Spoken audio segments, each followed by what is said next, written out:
Hey everybody, it's Chris from Double K Outdoors.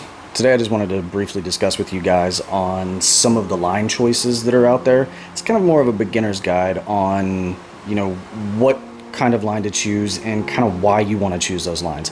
So this is just a real basics thing. It's more for beginner usage than it is anything else. So I just wanted to cover some of the basics because there's really only three line types. You have monofilament, you got fluorocarbon, and then you got braid. Now yes, there are hybrids of some of those, especially between monofilament and fluoro. I don't personally use them very often. I've tried them a few times and they just personally don't suit my interest. But I'm only going to cover those three types right now. So you've got your braid. This is Power Pro J braid, Daiwa J braid. Both of these accomplish the same thing. As you can see, like the braid here, it's very stiff. It can bend and it kind of keeps that bend. You want to throw this mainly with top waters.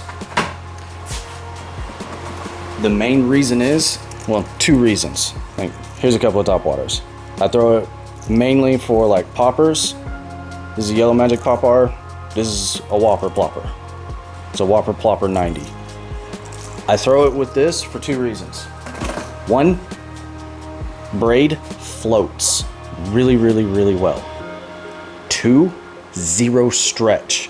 So when you're throwing that top water and you're going pop like with a popper and you see them hit it, once you feel them you can set the hook and those hooks immediately go in because there's zero line stretch, which means the sensitivity is off the charts. But you have to wait until you feel that fish tug or you're going to start missing strikes. Second, most common is going to be my personal favorite, Fluorocarbon. This is my favorite brand right here. I know I talked about it in some of my other videos, which you can go find, but this is my favorite. It's this Cast King Fluoro coat, but it's 100% fluorocarbon. This stuff works really well. I use it on my cranks. I love to throw this with my crankbaits. You can throw it with like worms and stuff like that. Actually, yeah, I throw it with cranks, and I also throw it with like my Ned rigs, jigs, and even the good old Texas rig. Now I throw this on those because fluorocarbon sinks, and it's really clear in the water. And what I mean by clear is it almost goes invisible, so the fish have a hard time seeing it. They can't focus on it as well. Like if you were to throw braid on a jig, the bass are going to be able to see it. I'm mainly talking about pertaining to bass fishing, but the bass are going to be able to see that line. They might be less apt because they'll be wary they can see it. But fluorocarbon is really hard to see in the water. It just, like, as soon as it hits the water, it starts to disappear. It's crazy good. The third type is mono. Monofilament, this is just an example. They come in so many brands. You can use monofilament for the same thing. You can use it, picking up too much. You can use it for crank. You can use it for jigs or bottom bouncing. I'm hitting stuff. You can use it for crankbaits or you can use it for jigs. Now the main difference between monofilament and fluoro will sink. Monofilament likes to float. So there's a lot of people that will use it for top water and cranking because it gives you extra buoyancy and it doesn't allow crankbaits to get as far down in the water column. Now that can be a good thing and a bad thing. So depending upon how you're wanting to fish it or whatever bait that you're using and the area in which you're using it in, whether it's a pond or a lake, creek, you may want to use mono in some cases, and in other cases you may actually want to use fluorocarbon. So you have to really know where you're fishing and how you're fishing it to make that decision. Because if you want it to be higher up in the water column, like if you're fishing a creek or maybe a shallower pond, I would go with mono. The bigger difference is something to key in on, because it is a major difference that you need to know. Mono has more stretch in the line than fluorocarbon does. And what that means is if you hit a rock or you catch a fish, that line is going to stretch more with mono than it would with fluorocarbon. Now, even if you use, I'll use a 12-pound test as an example.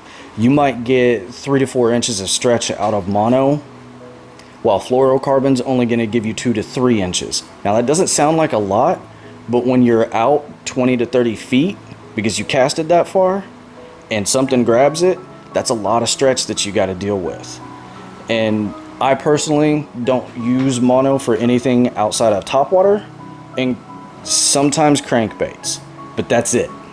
I wouldn't use worm, like bottom bouncing baits like jigs, Ned rigs, or anything along those lines, because I don't want it to fall too slow, and I also don't want the fish to see my line at all.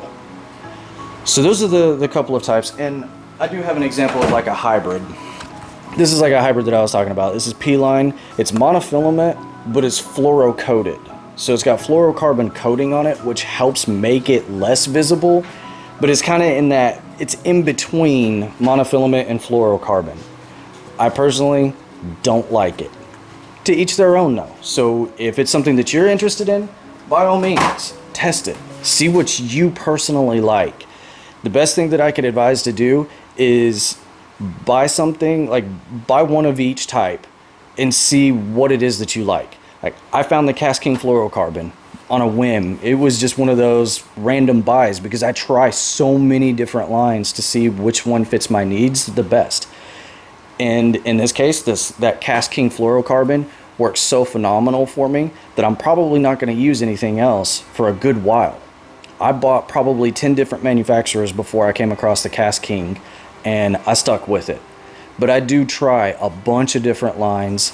Even I do the same thing for the braid. I've tried Berkeley, I've tried Power Pro, I've tried the Daiwa, I've got a couple of the other brands, I don't even know. I've tried so many of them. And I keep coming back to Power Pro and Daiwa, depending upon my needs. So the best advice I can give is utilize those options. So monofilament, lots of stretch, but it's buoyant. Fluorocarbon, very invisible, but not very buoyant.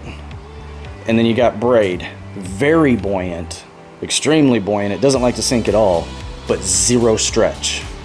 So just keep those things in mind.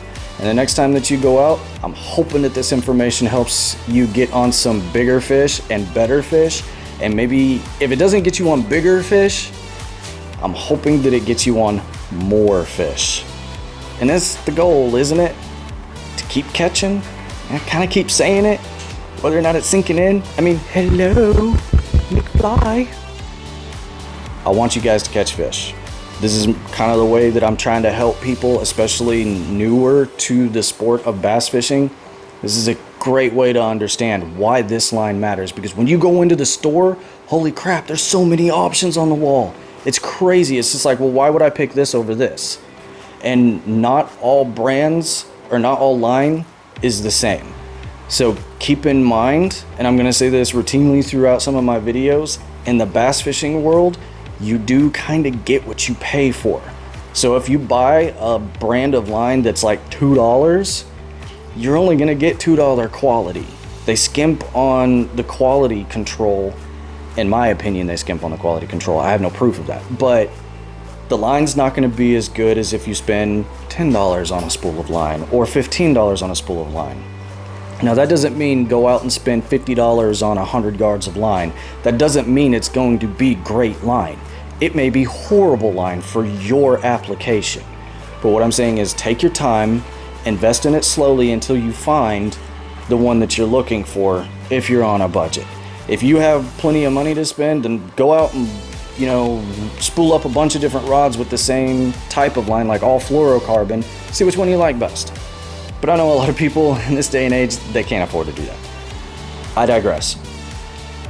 I'm hoping this guide helps get you at least a better understanding of why you should pick certain lines and use them in certain applications. Because I run 3 rods pretty much constantly. And I've got fluorocarbon, sometimes mono, and braid. Braid is always top water. Fluorocarbon is usually bottom bouncing and cranking, and my mono sometimes is going to be cranking and top water. Those are the three main applications that I use the three main types of line for. Well, anyways, I hope this helps you understand a little bit more and maybe keeps you from spending money that you don't need to spend on fishing. Anyways, guys, I'll check you later, and as always, keep catching.